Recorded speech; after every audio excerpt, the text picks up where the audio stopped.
thank you buat yang udah datang untuk join di IG Live. Ini pemanasan ya untuk nungguin sambil besok kita mulai live streamingnya yang lebih detail. Jadi sekarang pemanasan. Nah, udah datang nih. Koneksi gimana koneksi? Koneksinya kurang Aman? oke deh kayaknya nih. Udah Kurang belum? oke? Udah. Udah. Ya udah. Nah. Gimana? Kabarnya? Oke. Nah, Alhamdulillah baik. Ini udah lumayan banyak ini yang join nih. Terima kasih ya buat teman-teman yang udah join. Mungkin kita nggak akan lama-lama untuk live hari ini.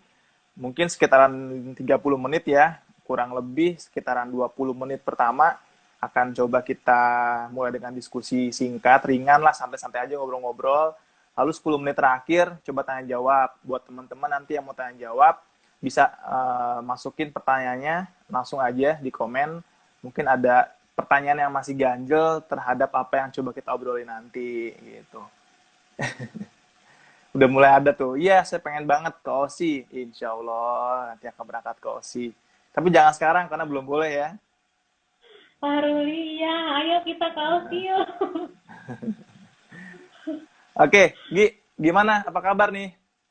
Baik, apa kabar Dan? Alhamdulillah baik juga. Jadi kasus terakhir di Melbourne berapa nih? Kan banyak banget tuh Victoria. Kasus terakhir berapa ya? Kalau nggak salah udah seribuan ya? 1000. Kalau nggak salah kemarin itu seminggu yang lalu gue lihat 800-an. Terus kemarin Oke. dengar-dengar udah seribuan. Oh, berarti masih naik terus ya di Melbourne ya? Oh, udah turun sih sebenarnya. Kurvanya udah turun. Cuman, aduh, I'm not sure about number ya. Ntar gue salah ini lagi. Oh. Sembuh sih Karena banyak di juga. di South Australia itu udah beberapa hari terakhir udah zero cases yang kasus barunya.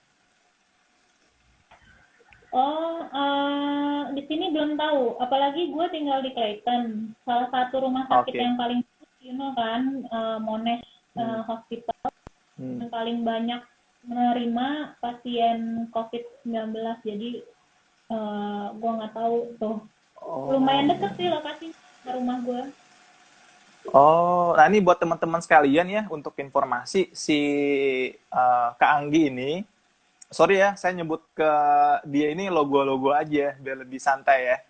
Jadi si Kak Anggi ini Itu lebih, atau saya sebutnya Anggi aja, dia itu ya. di Deakin University. Nah, lokasinya itu ada di Melbourne. Tapi Melbourne-nya itu bukan di CBD-nya, Anggi ya. Melbourne-nya dia di Clayton ya.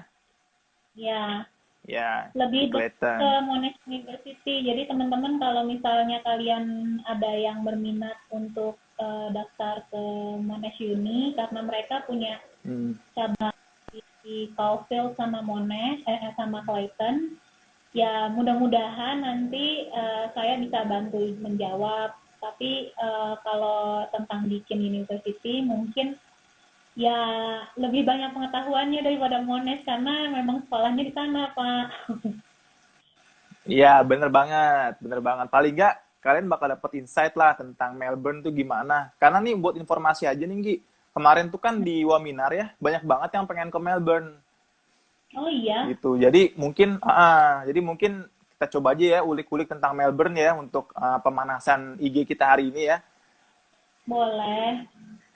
Nah, jadi tuh kalau di South Australia itu kan terakhir kan kasusnya ya untuk kumulatifnya tuh ada 400-an nih. Nah, tapi yang udah new casesnya alhamdulillah udah zero dan mudah-mudahan sih gua doain di Melbourne juga cepet ya untuk lebih turun lagi dan mudah-mudahan nol gitu nanti cases barunya. Iya, amin. Kalau di Nah, tuh. eh, ini kebetulan lagi baca website government untuk Mm-mm. terakhir beritanya kan yang paling banyak kasus COVID ini di New South Wales, 2.976 kasus. Terus yang kedua di Melbourne, 1.336 kasus.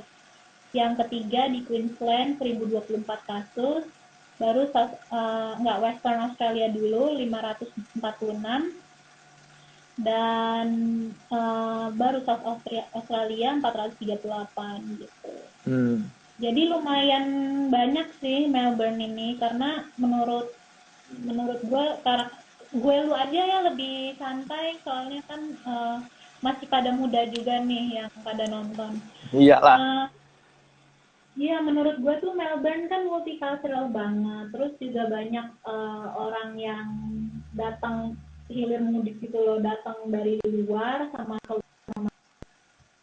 ke Melbourne dan keluar dari Melbourne. Jadi dengan melihat traffic yang segitu padatnya, kemungkinan besar untuk COVID-19 masuk dan terpapar ke orang-orang ya lebih besar gitu.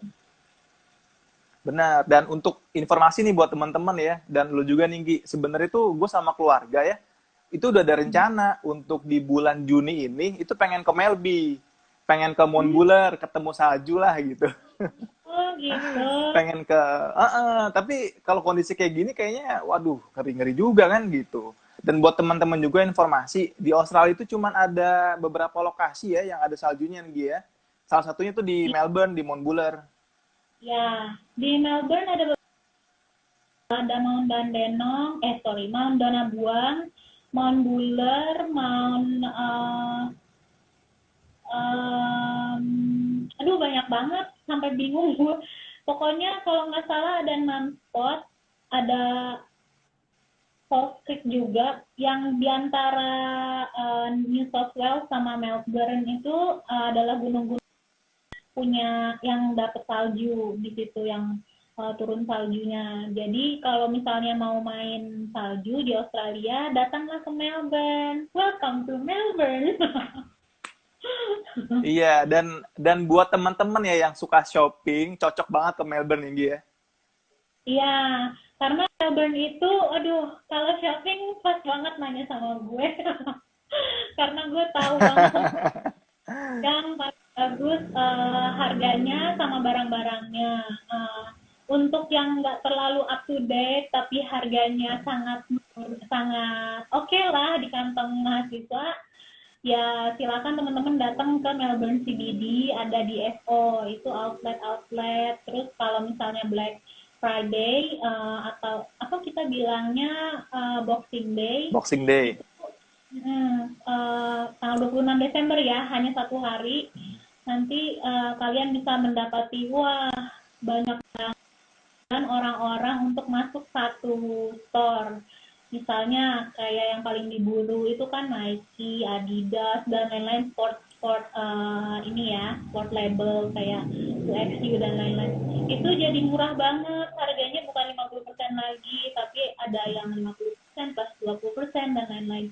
Nah, selain di DFO yang di CBD itu, teman-teman juga bisa belanja langsung ke mall-mall. Ada banyak mall-mall yang punya diskon tersendiri khusus gitu. Jadi kita nggak bisa tahu apakah toko yang misalnya toko Nike di Emporium, ada salah satu mall di Melbourne namanya Emporium, itu bisa sama diskonnya sama yang di DFO gitu. Jadi Melbourne ini salah satu tempat yang dipilih banyak orang Indonesia untuk belanja, terutama mama-mamanya teman-teman aku yang selalu antar. Gitu. Iya, jadi memang benar sih yang dibilang sama orang-orang. Sebenarnya tuh dua ya tujuan di Australia itu. Yang pertama itu Sydney sama Melbourne. Itu top apa ya? Top big city di Australia itu gitu. Makanya dan gue juga sebenarnya kemarin tuh udah rencana banyak banget deh mau beli oleh-oleh sekalian jalan-jalan ke Melbourne kan. Cuman kalau kondisi kayak gini ya belum tahu nanti gimana kejadiannya. Teman-teman juga bisa coba googling ya. Kalau misalnya di kota di Australia itu salah satunya tuh Melbourne itu kota yang dibilang most livable city yang dia.